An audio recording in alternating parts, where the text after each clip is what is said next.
YouTubers, what is going on? My name is JC and this is the Cuban Redneck DIY channel where we do cooking and grilling videos on Tuesdays and DIY stuff of all kinds on Fridays. Welcome back to my kitchen. I hope this video finds you well. And if you're looking for DIY stuff, man, I hope you know the routine by now. Just click on the title of the channel where you'll find multiple dedicated playlists to all types of DIY stuff. The reason I labeled this recipe Huevos Rancheros with a twist is because if you're from Texas or of Mexican descent, you're going to say, well, that's not quite Huevos Rancheros. And if you are Cuban, and you're going to say, well, that's not quite Huevos and Salsa. So this is somewhat in between, and it is my take on a classic recipe from both Cuban background and a Tex-Mex cuisine. This is a very easy to make lunch or dinner for a bunch of people for less than, I don't know, 50 cents a head. And one that is very appropriate for today's economy.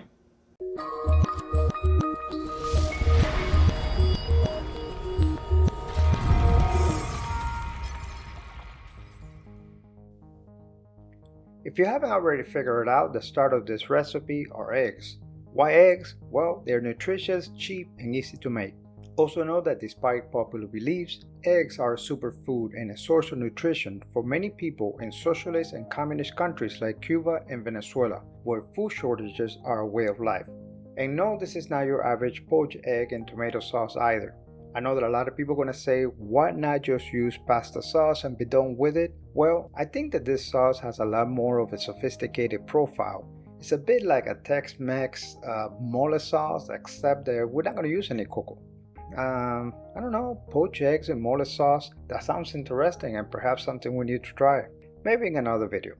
As far as this recipe is concerned, all we need is some basic spices, some eggs, and a can of Rotel canned diced tomato with green chilies. Please note that this comes in multiple heat rating, just keep that in mind if you have kids. We'll start our recipe by bringing a tablespoon of oil and a tablespoon of butter to temperature over medium-low heat. If you don't want to use butter, that is okay. I use it because it's an excellent thermometer to know when the flour is cooked. That is correct. We're going to make a roux. Once up to temperature, we're going to add a tablespoon of flour and continue to cook over low heat while stirring it. Once the flour starts to turn the slight golden color, as you see here, we are done. At this time, we can add the dry spices. Those are a quarter teaspoon of chili powder, onion powder, cumin, and oregano, as well as a half a teaspoon of smoked paprika, garlic powder, salt, and black pepper. We're going to mix all of this together and cook it over low heat for about 2 minutes. We can then add the can of tomatoes and green chilies and continue to cook while stirring it over low heat. Also note that I added off camera a tablespoon of sun-dried tomato pesto. You can use tomato paste or even 2 tablespoons of pasta sauce. Once everything is thoroughly combined, we'll add a cup of broth of your choice. Vegetable chicken seems to work best, but I've also used beef in the past, no big deal. If you don't have broth, consider dissolving about a teaspoon of chicken bouillon in a cup of water, and you're good to go. Okay, now we need to let this thing simmer over low heat and have all these flavors come together. After about 5 minutes or so, we need to taste for salt. Adjust accordingly and add about somewhere between a half to a teaspoon of sugar. This will balance the flat taste of the chili powder and add a very unique flavor profile to this sauce. After stirring it one last time, we are ready to deposit our eggs and start the poaching process.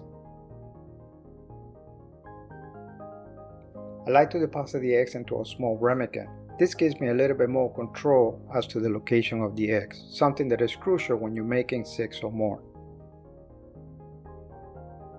Okay, let's put the lid over the skillet and let it simmer for about 4 to 5 minutes or until the egg whites are no longer translucent.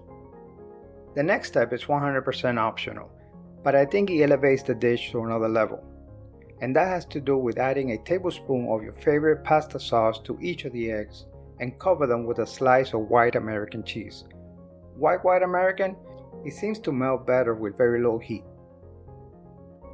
We're going to serve this dish with rice, and one way to elevate your rice to another level is by adding a tablespoon of Caribbean green seasoning or even chimichurri just before you put the lid on it. Stir it, cover it, Come back in 5 minutes and you're gonna have one awesome tasting rice. After another 2-3 minutes, our eggs are done, and this is what we got.